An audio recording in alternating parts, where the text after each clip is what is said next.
Kung saan si Eva ay gumawa ng isang marangal at puno ng damdaming pamamagitan, at tinako ang lahat ng kasalanan sa kanyang sarili.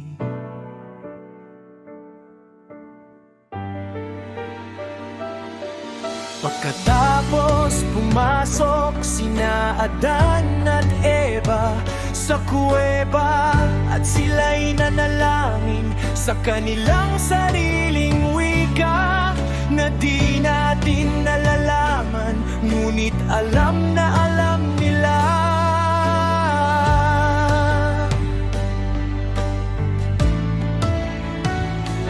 At habang sila'y nananalangin, itinaas ni Adan ang kaniyang mga mata, at nakita niya ang bato at ang bubong ng kuweba na kumukubong nasa itaas niya. Kaya't wala siyang nakikitang langit o mga nilikha ng alahaya.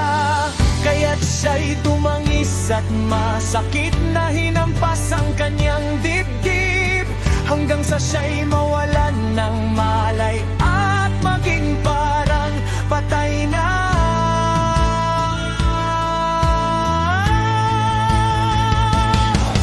At si Eva ay nakaupong tumatangis, sapagkat inakala niya na siya'y patay na. Nang magkagayoy tumindig siya, iniunat ang kanyang mga kamay sa walahaya. Mga manhid ng habag at awa, at sinabi, o abaya haba, walahaya, patawarin mo ako sa aking kasalanan, ang kasalanang aking ginawa, at huwag mo itong ipamukha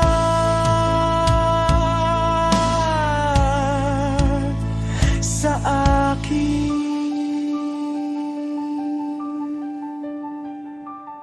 Sapagkat ako lamang ang nagtulang sa iyong lingkod na mahulog mula sa hardin tungo sa napapariwarang kalakayang ito, mula sa liwanag tungo sa karimlang ito, at mula sa tahanan ng kagalakan tungo sa bilangguan ito.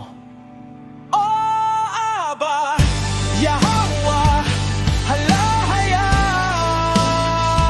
tumingin ka sa iyong lingkong na ito na nabuwal, at buhayin mo siya mula sa kanyang kamatayan, upang siya'y makapagluha at magsisi sa kanyang paglabag na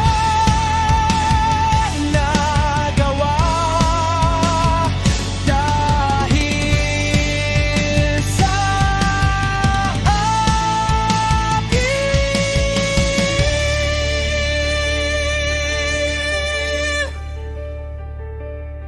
huwag mong bawiin ang kanyang kaluluwa ngayong minsan na ito, kundi hayaan mo siyang mabuhay upang siya'y makakatayo ayon sa sukat ng kanyang pagsisisi, at gawin ang iyong kalooban tulad ng ginagawa niya bago siya namatay.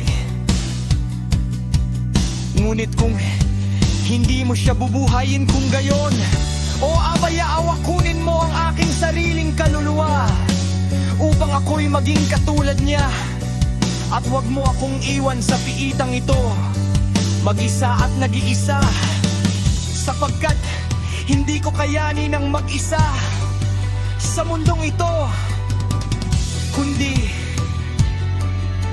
kasama lamang sa sapagkat ikaw, o Aba, Yahweh, alahaya.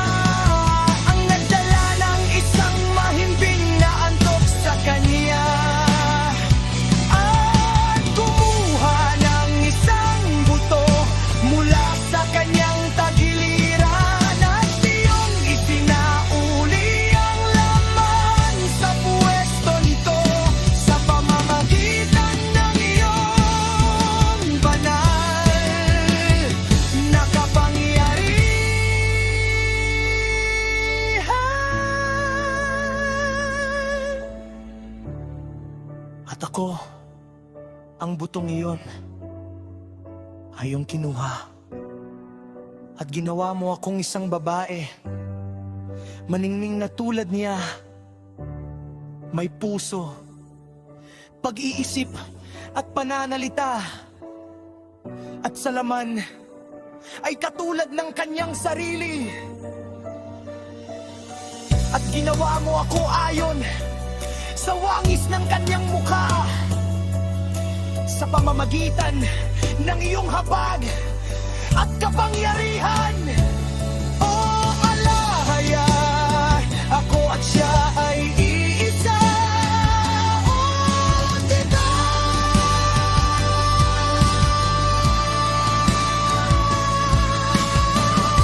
o ama, yaawang aming may likha.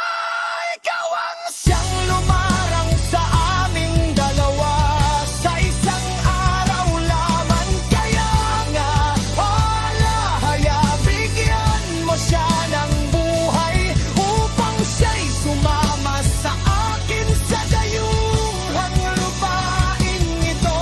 Habang kami ay nanamahan nito, dahil sa aming paglabot.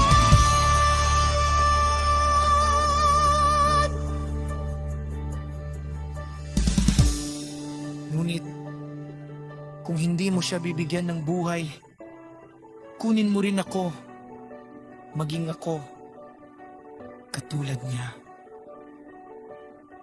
Upang kaming dalawa ay mamatay sa magkaparehong araw.